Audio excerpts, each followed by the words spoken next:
Napahingatang ada dagiti nagduduma a festival nga silsilibraran dagiti Pilipino. Iti Pilipinas saan lang basta panagsala, panangan ken ragragsak. Iti tunggal kantahan ken karosa ada pa iti mas naununag akayat nasawan ti sao a piyesta. Amoy ba ati fiesta ket pasat ti kultura dagiti Pilipino kas panagyaman ken religyoso a selebrasyon? Bahagi ito ng ating pananampalataya, isang tradisyong nabuhat pa noong panahon ng Kastila.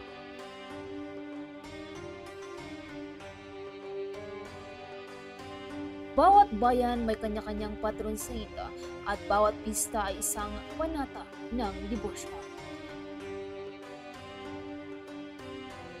Kas iti Sinulog Festival sa Cebu, kusadino para daytoy kanisanto ninyo. Ti Payas Festival sa Lucban para kanisan Isidro Labrador.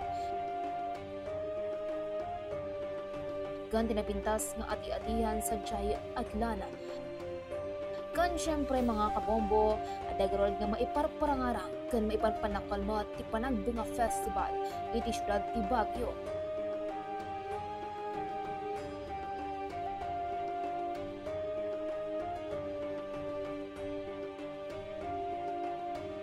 Ti Adibay Festival iti probinsya ti Benguet.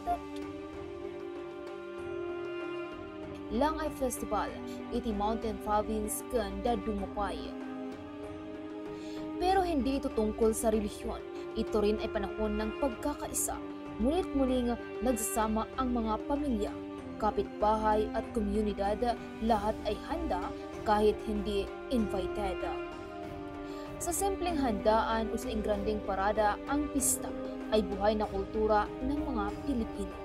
Isang tradisyon ng pananampalataya, pasasalamat at pagmamahalan.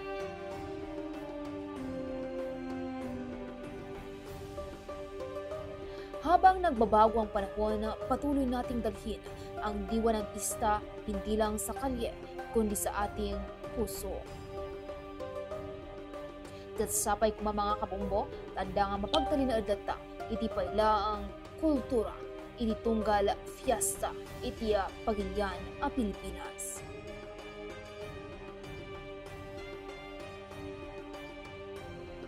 Kanayon tayo kumaalagipon ang napatag, iti palang tradisyon, kan kultura, dagiti ninuno tayo, iti ununana a panawan. Kanayon tayo kumaalagipon at fiesta, kat saan lang at kinaragsak. Agsipot raytoy kat panangisilibrar iti kultura kan tradisyon dagiti Pilipino. Kat ay tagarod ti culture statement tayo itangal daw. Bombo Rose Maribulso Langawan, and this is Bombo Radio Philippines, the #1 and most trusted source of news and information. Basta Radio Bombo!